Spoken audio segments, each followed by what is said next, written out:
dobry Państwu. Znajdujemy się na wystawie zorganizowanej przez Zamek Królewski w Warszawie pod tytułem Geniusz Lwowa. Wystawa poświęcona jest przeszłości artystycznej tego wspaniałego miasta, jego kolekcjom, związanym z nim osobistości, muzeum, galeriom, zasobom tychże miejsc. A jedna z części tej wystawy poświęcona jest niezwykłemu fenomenowi, jakim jest zjawisko tak zwanej lwowskiej szkoły rokokowej. Kwitnąca w XVIII wieku lwowska szkoła rokokowa osiągnęła tak wysoki poziom ekspresji i rozwiązań kompozycyjnych, że może być porównywana z największymi współczesnymi osiągnięciami rzeźby europejskiej.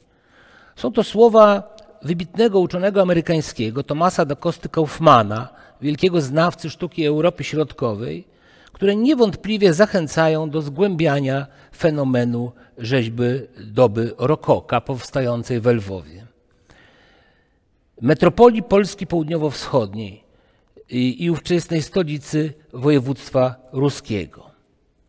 Jednego z największych miast w dawnej Rzeczpospolitej, bodaj trzeciego co do wielkości po Warszawie i Gdańsku, wyprzedzającego w pewnym momencie Kraków, a przynajmniej się z nim zrównującego. Ta szczególna formacja w pełni zasługuje na uwagę badaczy, jaką cieszy się od początku XX wieku. Na fenomen rzeźby lwowskiej, jako pewnej wykształconej szkoły rzeźbiarskiej, poza szczególnym charakterem stylowym, składają się długi, bo ponad półwieczny okres jej funkcjonowania, od około 1745 roku i tuż po, aż do blisko początku XIX wieku, ogromna spuścizna artystyczna, wielkiej liczby warsztatów, a jednocześnie ich dość wyrównana, bardzo wysoka jakość produkcji. Rozprzestrzeniona na olbrzymim obszarze,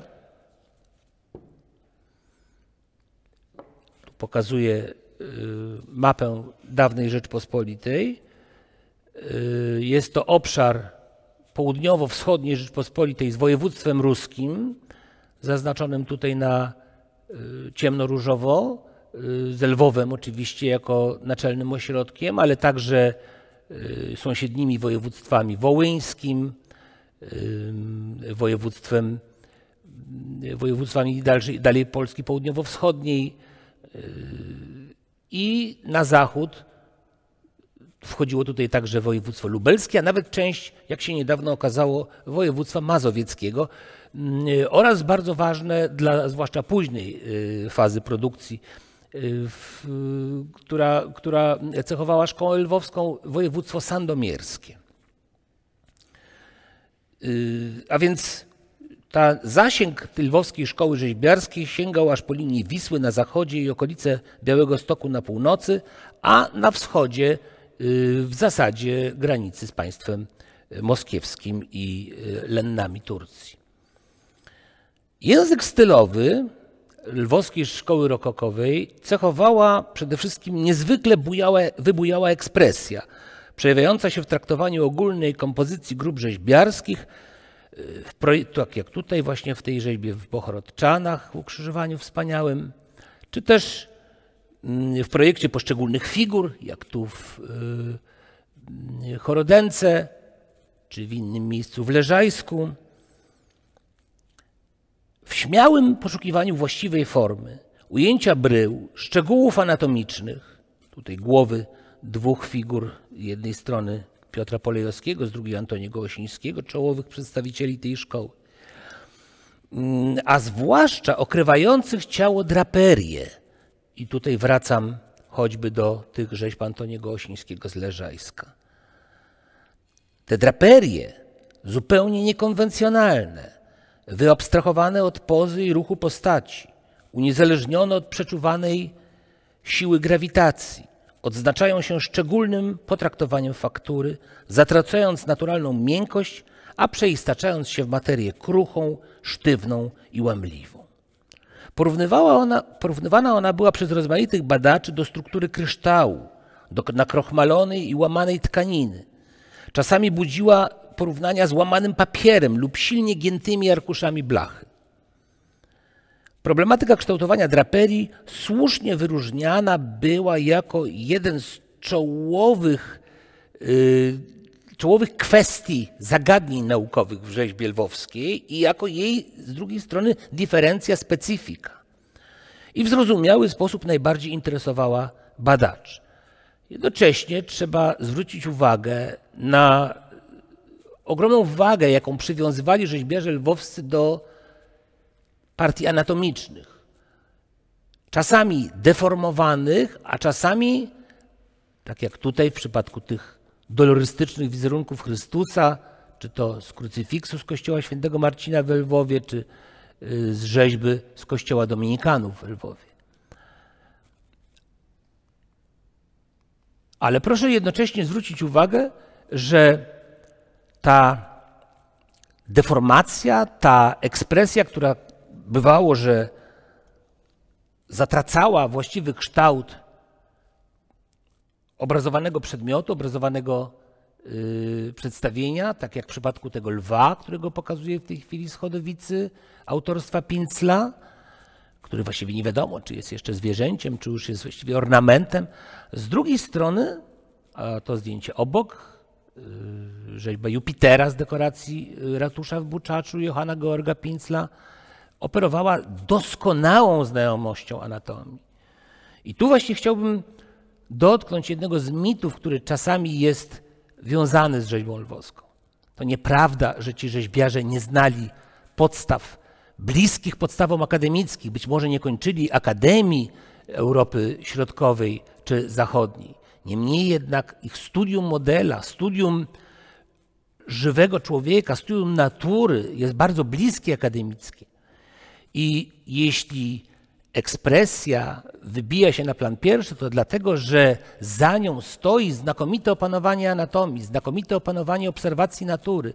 Proszę popatrzeć, jak widać to choćby na tym znakomicie uchwyconym w ruchu o świetnej anatomii, o świetnej budowie anatomicznej figurze Jupitera z Buczacza. Jakie kategorie wiążą się z tą szczególnym charakterem ekspresji? No więc niewątpliwie jej spotęgowanie to skraja, jakiego inne szkoły rzeźbiarskie w Europie być może nie znały. Gwałtowność ruchu, drapieżność wyrazu. Tutaj proszę zwrócić uwagę na przykład na ową drapieżność wyrazu w takich przedstawieniach właśnie jak krucyfiksy. One mają pobudzić emocje widza, czy wiernego w tym wypadku, pobudzić ją tak silnie, by właśnie skłonić go do ekspiacji za własne uczynki, grzechy, za własne życie. Silnie deformująca jest ta ekspresja, bardzo silnie. To znakomity przykład antynaturalizmu w rzeźbie polskiej połowy XVIII wieku. Nienaturalne uwysmuklenie proporcji, deformowanie całych partii ciała, za czym jednak oczywiście stała świetnie opanowana lekcja anatomii. Dowolne kształtowanie twarzy, raz to dzięki podkreślaniu pewnych partii mięśnia, z pominięciem innych, wyostrzaniu linii. Wszystko to było medialną podstawą do tego, by widz odbierał te rzeźby skrajnie emocjonalnie. Miały go skłonić do duchowego wstrząsu. Zagadnienie zawiązania się rzeźby szkoły lwowskiej, a tym samym jej genezy, wciąż pozostaje niedostatecznie zbadane.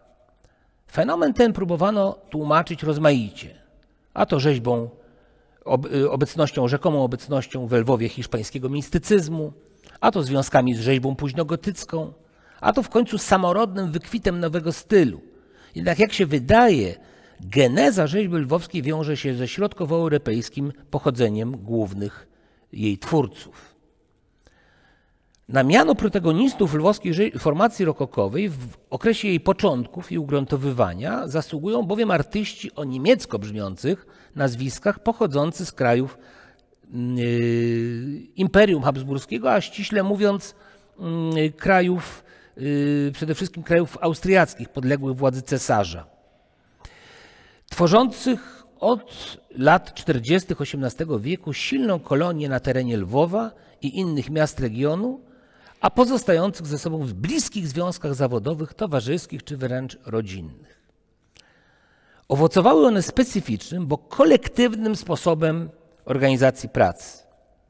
To jeszcze jest właśnie taki jeden szczególny aspekt właśnie tej lwowskiej szkoły rzeźbiarskiej. Ta ogromna ilość warsztatów, stosunkowo niewielkich, wzajemnie ze sobą kooperujących. To znacznie mniejsza liczba czeladników i pomocników niż na przykład funkcjonujących w tym samym czasie w warsztatach rzeźbiarskich Warszawy czy Gdańska. Ale pomiędzy tymi licznymi warsztatami, tymi licznymi strzechami, powiedzielibyśmy, rzeźbiarskimi, istniała praktyka zlecania zamówień i ich wymiana pomiędzy mistrzami i poszczególnymi czeladnikami.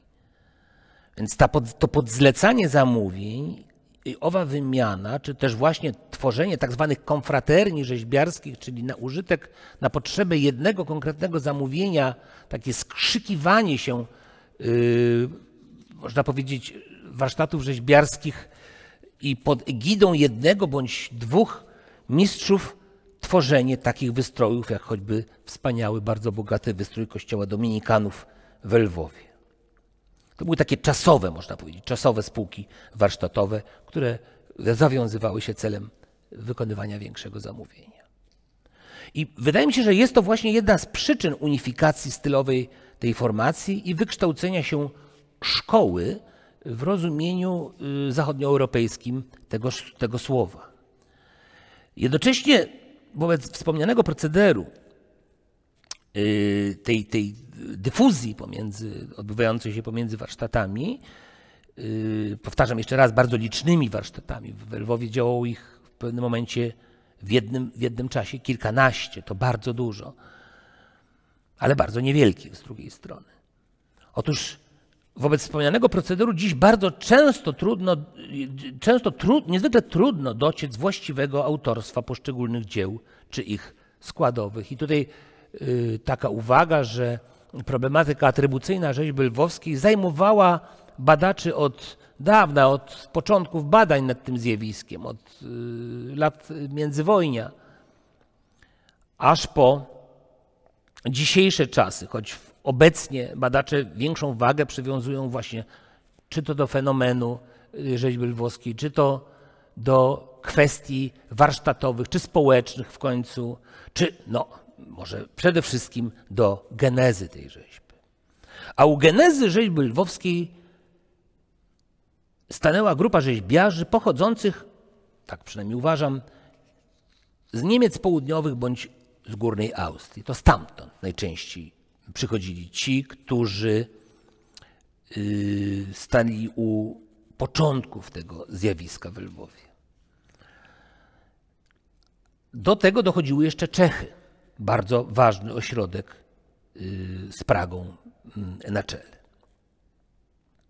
W Lwowie pojawiło się w latach 40. XVIII wieku kilku rzeźbiarzy o nazwiskach niemieckich.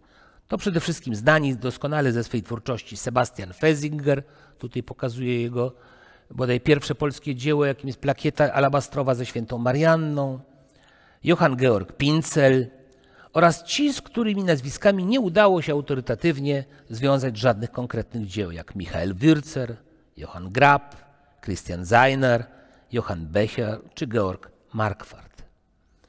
Jedynie ci pierwsi, to znaczy ci, z których osobowościami można było złączyć poszczególne dzieła, stanowią dziś czytelne osobowości twórcze. Spośród rzeźbiarzy nowej formacji pierwsi do Lwowa przybyli bracia lub bliscy kuzyni Fabian, Marcin i Sebastian Fesingerowie. O dwóch pierwszych wiadomo bardzo niewiele. Natomiast najstarszy i najbardziej znany był Sebastian. urodzony przypuszczalnie około 1710 roku, jak przypuszczam na terenie górnej Austrii, względnie południowej Bawarii, który we Lwowie osiadł około 1740 roku. Swoje pierwsze dzieło opatrzył datą 1741. Tutaj mamy właśnie takie niezwykłe w rzeźbie polskiej zjawisko sygnowania i to jeszcze takiego bardzo obszernego sygnowania tych dzieł. Jest tutaj właśnie ono podpisane Sebastian Fesinger, Fecit, Leopolin, Polonia, 1741. To takie wskazanie wyraźne, że Lwów leży w Polsce, mogłoby oznaczać właśnie, że dzieło to pochodzi z samych początków twórczości polskiej, twórczości Fesingera. Być może jest to w ogóle jego debiut. Sebastian Fesinger niewątpliwie był tym z rzeźbiarzy, których można określić jako głównych bohaterów lwowskiej sceny artystycznej XVIII wieku. Żył we Lwowie i nieprzerwanie pracował przez 3 dekady, od początku ciesząc się wzięciem u zleceniodawców, autorytetem wśród innych artystów i zaufaniem wśród lwowskiego mieszczaństwa. Tutaj dodam, że ponad 20 razy występował jako świadek i ojciec chrzestny, bo księgi metrykalne parafii lwowskich są jednym z podstawowych spośród nielicznie zachowanych źródeł dla badaczy. Fesinger był człowiekiem zamożnym i rzutkim. Był nie tylko rzeźbiarzem, ale także architektem, a z biegiem czasu także przedsiębiorcą budowlano-artystycznym. W takim roku 764 snycerze in arte liberali sztuk snycerskich wydoskonaleni, koniec cytatu, właśnie pod przewodem Sebastiana Fesingera uzyskali od sądu kapturowego we Lwowie zezwolenie na noszenie szabli lub szpady. Widomy znak emancypacji zawodowej, chyba po raz pierwszy tak silnie manifestowanej potrzeby w kręgach artystycznych dawnej Polski. To pokazuje na wagę tej postaci, na rangę tej postaci Sebastiana Fesingera. Pokażę jeszcze kilka z jego kolejnych dzieł. On się specjalizował, zwłaszcza w początku, w alabastrze. Proszę zwrócić uwagę na te 2 piękne plakiety pochodzące z Bociek na Podlasiu, opatrzone datą 1747 i sygnowane Sebastian Fesinger, święty Ignacy oraz święty Piotr. Jeden z ołtarzy zachowanych do dziś w kościele Trynitarzy w Lwowie, czy niezachowana niestety płaskorzeźba pochodząca z antypendium z ołtarza w kościele w Buczaczu sprzed 1754 roku. I jedno z późniejszych dzieł Sebastiana Fesingera, rzeźby znajdujące się na fasadzie kościoła parafialnego w Podhorcach, kościoła dworskiego, rzewuskich, można powiedzieć, z roku 1762. W stosunku do zastanych w Lwowie zjawisk w rzeźbie pierwszej połowy XVIII wieku, zasadniczo późnobarokowej, opartej na wzorcach europejskich, w tym głównie włoskich, XVII-wiecznych, Sebastian Fesinger wprowadził całkowicie nowy, bez mała rewolucyjny język.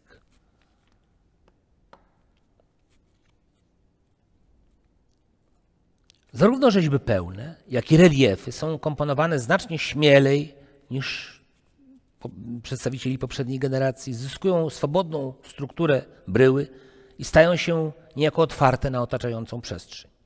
Figury nie są tak jak dawniej obliczone po włosku, by tak rzec, po berniniosku, na punto stabile, ale są przeznaczone do percepcji niemal panoramicznej. Odczuwa się wyraźnie podporządkowanie upozowania postaci i układu draperii całościowej kompozycji figur. Związek budowy anatomicznej i układu ciała dość spokojnych figur z draperią jest luźny. Szaty wydatnie rozbudowujące sylwetę postaci zyskują nowy dekoracyjny walor, nieznany wcześniej w tym stopniu w rzeźbie Lwowa i ziem ruskich korony. Draperie, tutaj powrócę do tej plakiety z świętą Marianną, draperie zrazu prowadzone są dość miękko. Proszę zwrócić uwagę na to, jak to wygląda właśnie w tym płaszczu okrywającym świętą, czy w postaci świętego Ignacego po lewej stronie. A stopniowo wraz z rozwojem twórczości Fesingera zaczynają być łamane pod ostrym kątem, przechodząc ewolucję ku geometryzującej manierze. Po raz pierwszy tak został wypracowany relief z postacią świętego Piotra. To jest ta po prawej stronie, to jest ta sama data, 1747, jak w przypadku świętego Ignacego, a zwracam uwagę, jak zupełnie na nowo jest już ukształtowana draperia, właśnie w kierunku charakteryzującym lwowską rzeźbę rokokową. Można powiedzieć, że było to zaanonsowanie nowego stylu, jaki miał się ostatecznie zrodzić w ciągu kilku najbliższych lat. Od tego momentu twórczość Fesingera, sytuująca się pomiędzy postberniniowskim barokiem a rokokiem, w zasadzie nie zmieniła się aż do śmierci. Co do innych przedstawicieli tego rodu, czyli Marcina i Fabiana, nie wiemy zbyt wiele. Ale kto wie, czy właśnie jeden z nich nie był autorem przepięknej figury Immaculaty, Matki Boskiej Niepokalanie Poczętej, przed fasadą kościoła franciszkanów w Przemyślu w 1758 roku. Więc źródła archiwalne, zachowane do spraw budowy kościoła franciszkanów, mówią o zapłacie w tymże 758 roku panu Fenzingerowi, czyli Fesingerowi, niestety bez podanego imienia, ponieważ rzeźba, którą oglądamy, zasadniczo dość mocno różni się od rzeźb Sebastiana Fesingera, no, można przypuszczać, że była ona wykonana przez jego braci czy kuzynów, któregoś z nich, albo Marcina, albo Sebastiana. Proszę zwrócić uwagę na znacznie silniejszy wyraz powabu w tej rzeźbie. Takiej gracji, tanecznego ruchu, pewnej nawet kokieterii w ukazaniu kobiecego ciała i ruchu. Najwybitniejsze realizacje w rokokowej rzeźbie lwowskiej związane są jednak ze spółką artystyczno-budowlaną, jaką stworzyli Bernard Meretyn, architekt, i Johann Georg Pincel, rzeźbiarz. Obaj mieszkali i działali głównie w Buczaczu, prywatnym mieście Mikołaja Potockiego, starosty kaniowskiego, oddalonym od metropolii, czyli od Lwowa, o około 150 kilometrów. Buczacz dzięki obecności patrona jego dworu artystycznego stał się, zwłaszcza w latach 1750-1760, wielkim placem budowy i swoistym tyglem sztuki rokokowej, jeśli tak można powiedzieć, zwłaszcza rzeźby. Placem budowy zasadniczo zarządzał architekt Bernard Meretyn, zmarły w roku 1759, pochodzący zapewne z Czech lub Moraw, a legitymujący się od 745 serwitoriatem królewskim, czyli taką niezależnością od wszelkiej jurysdykcji miejskiej. Była to wybitna osobowość i niezwykle utalentowany projektant, a także energiczny i sprawny w zarządzaniu placem budowy przedsiębiorca. Jego współpracownikiem, głównym podwykonawcą, a nawet przyjacielem był rzeźbiarz Johann Georg Pincel, zmarły w 1761 roku. Główny protagonista formacji, o której tutaj mówimy. Prawdziwy kreator podwalin nowego stylu. Nieprzeciętny także w skali europejskiej talent tego artysty, szczególna oryginalność jego sztuki i idące za tym wyjątkowe miejsce w panoramie rzeźby polskiej XVIII wieku upoważnia do szerszego omówienia w odróżnieniu od innych rzeźbiarzy lwowskich. Pochodził, jak się przypuszcza, albo z Niemiec południowych, albo z Czech. Wydaje się, że urodził się wcześniej, niż mu się to przypisuje, nie około 1720, ale w drugiej dekadzie wieku, być może nawet około 1710 roku. Pierwsze dzieła z nim związane, a te przypadają na około 1750, być może tuż przed, wykazują ogromną dojrzałość, są owocem takiej twórczej dojrzałości. Niewątpliwie nie był to już człowiek najmłodszy i niewątpliwie miał za sobą doświadczenie w rozmaitych realizacjach. Przypuszczam, że jego przybycie na tereny ziemi ruskiej, czy to do Buczacza zarządzanego przez Mikołaja Potockiego, czy być może do Lwowa, a stamtąd dopiero ściągnięcie do Buczacza. Wszystko to prawdopodobnie poprzedzone było dłuższym itinerarium środkowoeuropejskim. No, jedynie problem w tym, że nikt do tej pory nie próbował go prześledzić. W związku z tym te wcześniejsze lata twórczości Pinzla pozostają po prostu nieznane. Pierwsze dzieła z nim związane są, jak mówiłem, owocem twórczej dojrzałości, a przez miejscowe środowisko Pinzel od samego początku traktowany był jako niekwestionowany autorytet. Decydowała o tym zapewne nie tylko skala jego talentu, ale także odpowiedni wiek. Artysta ożenił się w 1751 roku w Buczaczu, w którym osiadł prawdopodobnie kilka lat wcześniej. Jak powtarzam, to, czy on rzeczywiście przybył z zagranicy, właśnie z Niemiec Południowych, Austrii czy też Czech, wprost do Buczacza, jest kwestią przynajmniej dyskusyjną. Nie sądzę, żeby starosta kaniowski, Mikołaj Potocki miał aż tak rozległe horyzonty i tak dobrą wiedzę na temat rzeźbiarzy działających w tym sąsiedztwie Polski, jakim były kraje korony habsburskiej. Przypuszczam, że raczej stało się to przypadkowo, że przypadkowo dotarł do Buczacza. Nie na skutek jakiejś akcji werbunkowej dokonanej przez Potockiego, a prawdopodobnie przez polecenie mu przez nieznane osoby, podmioty, czy jak je określimy. Najważniejsze dzieła z Pinzla z wczesnego okresu powstały właśnie w Buczaczu. Była to kamienna, wielofigurowa dekoracja ratusza. Tu pokazuję właśnie ów ratusz, prawdopodobnie budowany w późnych latach 40. do około 750 roku. Oraz pomniki przydrożne Matki Boskiej, czyli Makulaty, Matki Boskiej Niepokalanie Poczętej oraz świętego Jana Nepomucena. Powstały około 750-51. Ta ostatnia data jest wykuta na jednym z owych pomników.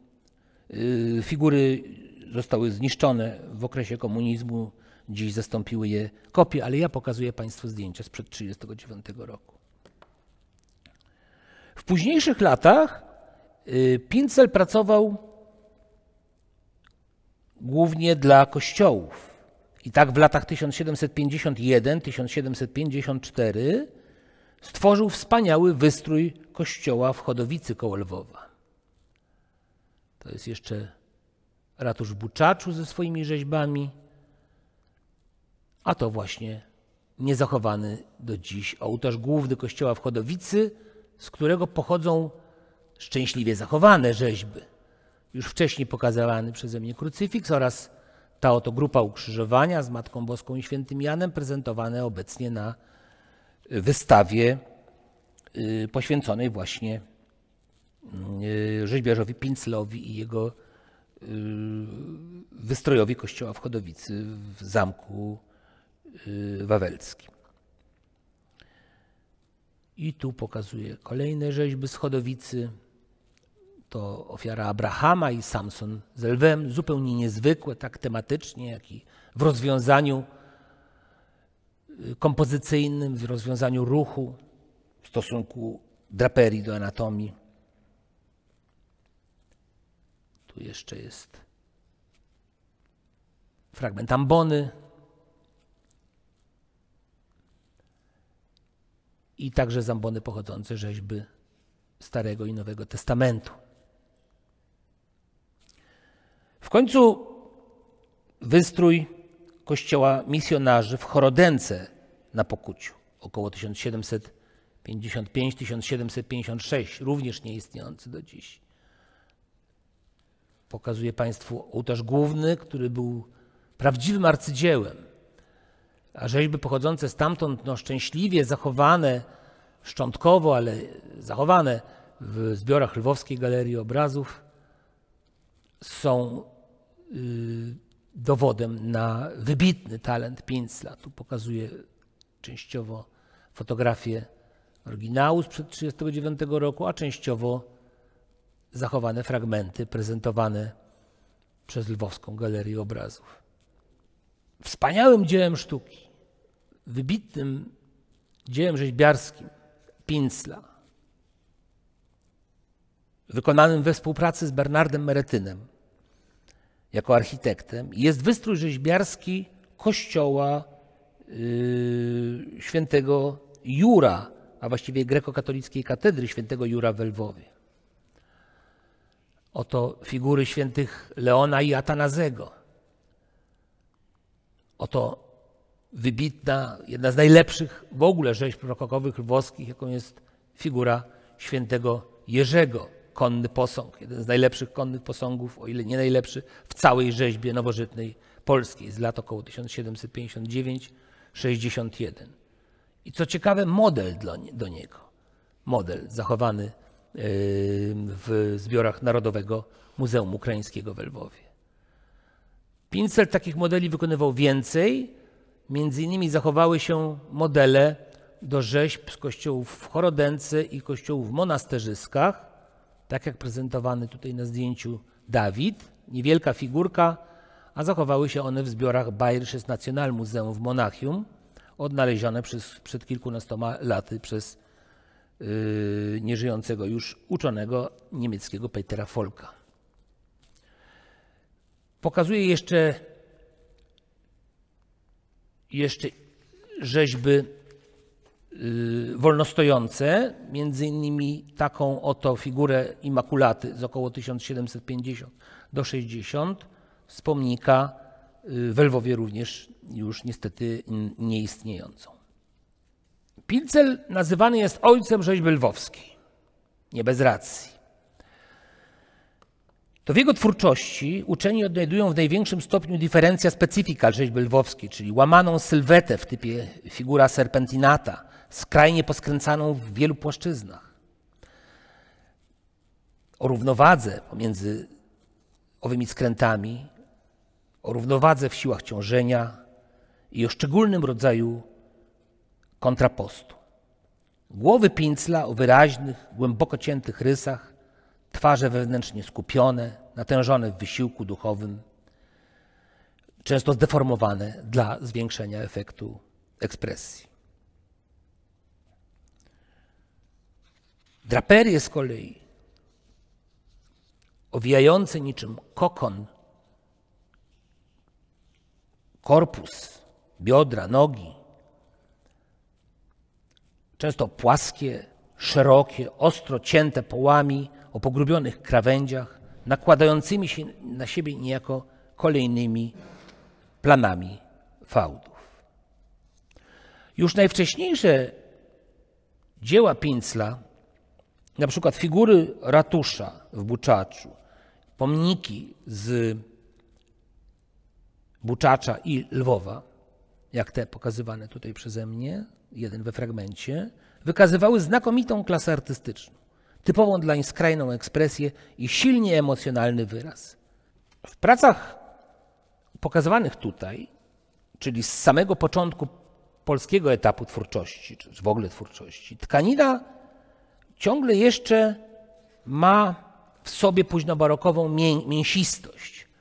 Załamania są wprawdzie dynamiczne, ale wciąż wyprowadzone dość miękko. To widzimy i tutaj na tym fragmencie figury z Buczacza i na tym zwoju draperii otaczającym biodra Matki Boskiej z pomnika w Lwowie. Z biegiem lat styl Pinzla stawał się coraz bardziej kubiczny, jak choćby tutaj na tej płocinie z Chodowicy. Różnica jest znacząca. Załamania się zaczęły wyostrzać. Tkanina zaczęła przypominać pogięte, czy raczej połamane arkusze blach. Pinzel, niewątpliwie najwybitniejszy z rzeźbiarzy działających w Rzeczypospolitej w okresie baroku, to rzadki w ówczesnej Polsce typ artysty wirtuoza i, daję to w cudzysłów, intelektualisty. Artysty wciąż poszukującego, niezadowalającego się raz odnalezioną formą, która jest u niego zawsze świeża i zawsze nowa. Widać to w jego oeuvre, w którym uderza brak jakichkolwiek autorepetycji, jakże częstych u innych rzeźbiarzy działających w Polsce, tym także wybitnych, jak na przykład przedstawiciele warszawskiej szkoły rzeźbiarskiej połowy XVIII wieku. Tu zwracam uwagę na to, że u Pinzla anatomia, i to w rzeźbach z jednego kościoła, potrafiła przechodzić od wyobrażenia bliskiego naturze, właściwie będącego raportem z takiej obserwacji natury, aż do skrajnej deformacji, jak w przypadku tego ukazywanego po prawej stronie krucyfiksu procesyjnego. Proszę zwrócić uwagę, to są jakby dwa stadia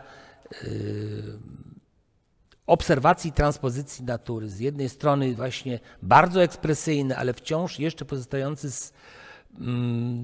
z taką akademicką normą do pewnego stopnia przykład anatomii w tym krucyfiksie po lewej stronie i no już całkowicie zdeformowany, przypominający topiącą się świecę, wosk skapujący po jakimś ruszcie ciała niż rzeczywistą figurę. Po śmierci Pinzla jego wielki warsztat uległ swoistej parcelacji. Na puczockim dworze Mikołaja Potockiego mistrza zastąpił anonimowy, średnio utalentowany rzeźbiarz, któremu przypadło w udziale m.in. ołtarz główny kościoła Farnego w Buczaczu. Jednak największa część warsztatowej schedy mistrza z wzornikami, projektami i modelami musiała przypaść dwóm najzdolniejszym i najpłodniejszym rzeźbiarzom. Antoniemu Osińskiemu i Piotrowi Polejowskiemu. I pokazuję Państwu ich twórczość. To jest właśnie Antoni Osiński z rzeźbami z kościoła Bernardynów w Leżajsku z lat 1754-55. To jest akurat potwierdzone archiwalnie. W moim przekonaniu musiał on znać doskonale rzeźby powstające do tej pory rzeźby Pinzla, a przecież tych lat nie było wiele, od kiedy Pinzel się na tej Rusi pojawił, czyli to jest jakieś 5, 6, góra 6 lat, których Antoni Osiński musiał się z tym stylem zapoznać. Czy też rzeźby z zaplecza ołtarza głównego pokazujące Aarona i Melchizedeka Antoniego Osińskiego. Czy rzeźby kobiece z takim właśnie bardzo charakterystycznym kokieteryjnością, powabem, kobiecym wdziękiem zaznaczonym, czyli jednocześnie właśnie ta ekspresja skrajna, a z drugiej strony ów wdzięk. Drugim obok Osińskiego dziedzicem warsztatu Pinzla był Piotr Polejowski, zmarły w roku 1776. Niewątpliwie jedna z najpoważniejszych osobowości lwowskiej szkoły rzeźbiarskiej, przy tym znakomity architekt, projektant zarówno małej, jak i wielkiej architektury i podobnie jak Meretyn obdarzony w roku 1765 serwitoriatem królewskim. Piotr Polejowski, któremu ostatnio poświęcono wielką monografię, bardzo wiele wyjaśniono z nieznanych kart jego życia i twórczości, był prawą ręką Meretyna i Pinzla w Buczaczu. To także zostało potwierdzone. Śmierć Meretyna w 1759 roku i Pinzla w roku 1761 i idący za tym rozpad wielkiego warsztatu buczackiego dał Polejowskiemu okazję do rozpoczęcia samodzielnej kariery. Jeszcze za życia Pinzla w 1760 roku Polejowski przyjął prestiżowe i dobrze płatne zamówienie dla franciszkanów przemyskich, dla których wykonał cały szereg rzeźb oraz zaprojektował wystrój kościoła. To, co tutaj Państwu w tej chwili pokazuję, to są niedawno przypisane przez dr Agatę Dworzak Piotrowi Polejowskiemu rzeźby świętych franciszkańskich przed fasadą kościoła franciszkanów w Przemyślu z około 1760 roku. To jest bardzo dobry przykład na tą mnogość atrybucji, jaka pojawiała się w efekcie badań nad rzeźbą lwowską. One były przypisywane i Fezingerowi, jako że po środku stoi to pewne dzieło jednego z Fezingerów, jakim była Immaculata, którą pokazywałem. Więc były przypisywane i one temu Fezingerowi, były przypisywane Antoniemu Osińskiemu i innym rzeźbiarzom, ale chyba rzeczywiście słuszna jest atrybucja Polejowskiemu. By się o tym przekonać, spójrzmy na rzeźby z ołtarza głównego. Wspaniałe dwie alegorie wykonane przez Piotra Polejowskiego około 1760 do 1765. Ołtarz główny jest wielką kolumnową przestrzenną strukturą, w której znajdują się rozmaite rzeźby. Pokazuje najbardziej niezwykłe z nich, właśnie dwie kobiece personifikacje wiary i nadziei. Olbrzymich rozmiarów, ponad blisko 2,5 metra wysokości. Należy podkreślić bardzo wysoką klasę rzeźb Polejowskiego, zbliżającą się czasem do poziomu Pinzla. Zachowując pinslowski monumentalizm formy, rzeźbiarz nasz dążył jednocześnie, podobnie jak buczacki mistrz, do patosu i silnej ekspresji, stosując podobną drapieżną charakterystykę postaci, nie stroniąc przy tym od silnych deformacji anatomicznych. Widoczne one są na przykład w zapadnięciu policzków i kości skroniowych, w ubekleniu czoła, pogłębieniu oczodołów, wygarbieniu nosów. Oto na przykład wszystko jest właśnie widać w tych rzeźbach kamiennych sprzed fasady franciszkańskiej w Przemyślu. Ta drapieżność widoczna jest także w samej anatomii, w głęboko podcinanych powiekach i nozdrzach, dłoniach o długich, jakby szponiastych palcach z mocno zaznaczonymi stawami i nastrzępionymi, potarganymi włosami i brodami rzeźbionymi z użyciem świdra. Trzecim rzeźbiarzem w tym kolejnym pokoleniu lwowian obok Antoniego Osińskiego i Piotra Polejowskiego był brat tego ostatniego, Maciej Polejowski. On wkroczył na scenę nieco później, a lata jego aktywności to lata 60., 70., a nawet 80.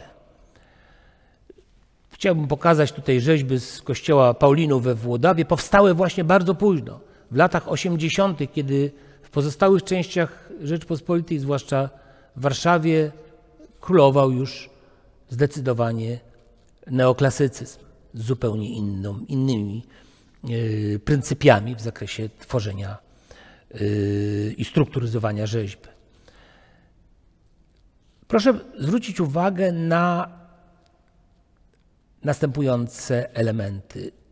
W tych rzeźbach, które tutaj widzimy, jest jeszcze wiele z tej spuścizny, którą pozostawił w dziedzictwie kolejnym pokoleniom Pinsel, a która, jak wiemy, była transferowana niejako przez brata Macieja Polejowskiego, przez Piotra Polejowskiego, którego przed chwilą pokazywałem. Ale jednocześnie w tych rzeźbach jest znacznie więcej elegancji, znacznie więcej powabu, gracji, taneczności, zapowiadanej być może przez figury Antoniego Osińskiego z kościoła w Nawarii, te dwie piękne statuetki kobiece, które Państwu pokazywałem przed chwilą. Wiadomo, że Maciej Polejowski był towarzysko i rodzinnie związany z Antonim Osińskim. Oni się właściwie nawet przyjaźnili.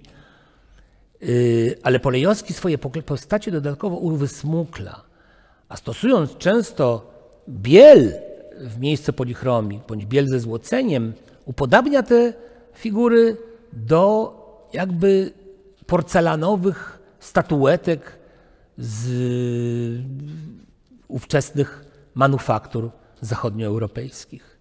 A więc kruchość, a więc taka neurotyczność, ale z drugiej strony właśnie owo piękno, powab i gracja, z jaką one się poruszają. Tutaj już ruch jest znacznie bardziej oszczędny, nie tak dynamiczny jak u poprzednich, choć draperie wciąż jeszcze na pinslowską modłę są łamane i abstrahowane od ciała. Na końcu chciałbym się podzielić z Państwem sprawą genezy rzeźby lwowskiej. To jest zagadnienie bardzo słabo do tej pory przebadane. Zaledwie kilka artykułów i fragmentów monografii dotyczy tej sprawy.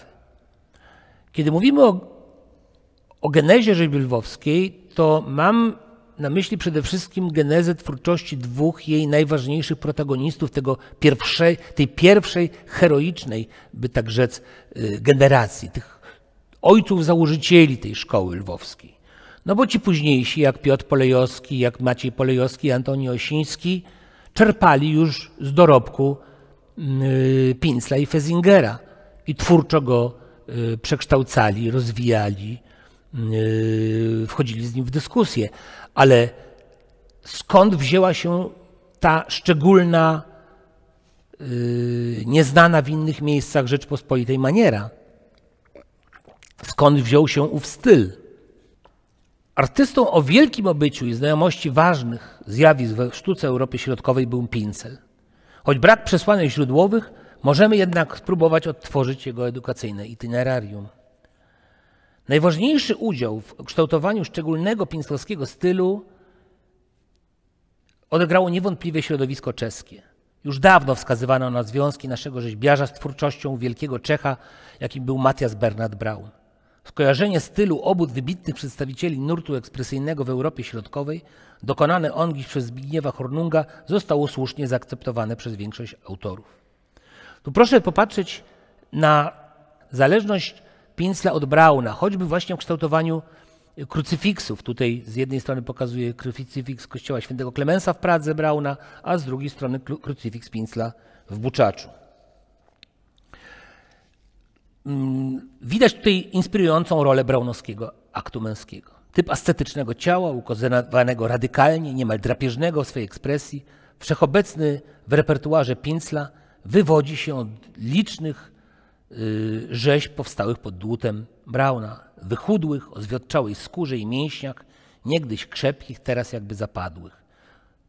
Także w przypadku inspiracji dla aktów męskich Pinzla, jak na przykład tego z Buczacza, dla którego inspirację stanowiła prawdopodobnie między innymi rzeźba Chronosa na cmentarzu kościoła w Czytolibach.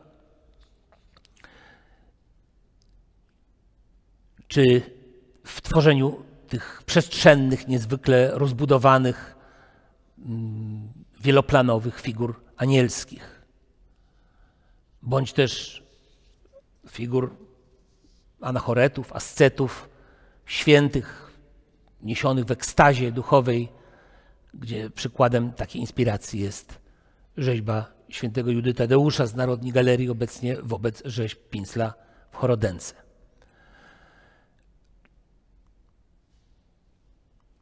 I w końcu taka oto analogia, to jest syn marnotrawny z praskiego kościoła świętego Klemensa i rzeźba pinzlowska, rzeźba Samsona z lwem. Bardzo podobny sposób traktowania twarzy, włosów, tych charakterystycznych kędziorów, włosów głęboko rzeźbionych. Wskazane tu daleko idące związki twórczości Pinzla z œuvre Matthiasa Bernharda Brauna upoważniają, jak się wydaje, do utrzymania tezy o związkach, być może nawet warsztatowych, obu artystów. Edukacja w warsztacie Brauna miała dla Pinzla niewątpliwie charakter kluczowy. Jak się jednak wydaje, nie był to jedyny czeski rzeźbiarz, który na Pinzla wpłynął. Tutaj pokazuje także jeszcze twórczość drugiego rzeźbiarza, bardzo ważnego w latach między 710 a 720, Franza Antona Kuena, czy Kühna, pochodzącego z Bryzgowii, a działającego na terenie północnych Czech. W większym stopniu jego twórczość odnosi się do pinzlowskich repetycji w zakresie draperii niż anatomii. Anatomia bardziej była związana z Braunem, draperie raczej z Kühnem. Tutaj wręcz analogia kompozycyjna, a tu jeśli chodzi o draperię, taka oto analogia pomiędzy rzeźbami na domku loretańskim w Lubiążu, wiązanym właśnie od niedawna z Kühnem, i płaskorzeźbami kościoła w Monasterzyskach. Proszę zwrócić uwagę na ostro gięte, ostro łamane draperie, chyba w największym stopniu formujące styl rzeźby lwowskiej. Czy wskazane tu tropy obecne w twórczości rzeźbiarzy czeskich, górnoaustriackich i bawarskich rzeczywiście są właściwe dla rozwiązania zagadki pochodzenia rzeźby lwowskiej, czas pokaże. Na pewno wymagają one jeszcze dalszych, intensywnych badań. Wydaje się, że w obecnych realiach trudnych do osiągnięcia w pojedynkę, czy też w zespole wyłącznie polskich badaczy, a raczej w takiej swoistej kooperatywie z badaczami czeskimi, austriackimi i niemieckimi. Fenomen obecności we Lwowie epoki rokoka, zwłaszcza po roku 1760, czyli już w tych kolejnych pokoleniach, bo ich były jeszcze co najmniej 2 czy 3, wielkiej liczby utalentowanych rzeźbiarzy miejscowych, jest być może kluczem do kwestii ugruntowania się stylu lwowskiego. Owi Polacy i Rusini, których Pincel i Fesingerowie wyszkolili, a następnie zatrudniali w swoich warsztatach, przyczynili się najwięcej do utrwalenia lwowskiej formuły rzeźbiarskiej i rozprzestrzeniania się tego stylu najpierw na całą Ruś koronną, a od 8 dekady wieku ku wschodniej Małopolsce, ziemi chełmskiej i Podlasiu. Trzeba wyraźnie podkreślić, a nie było to dotąd dostatecznie zauważane, że po raz pierwszy w dziejach sztuki Rzeczpospolitej tak wielka i jednorodna grupa artystów rodzimych tworzyła dzieła nieustępujące poziomem dokonaniom europejskim. I to, jak się wydaje, bez potrzeby odbywania zagranicznych wojaży edukacyjnych. Dziękuję Państwu.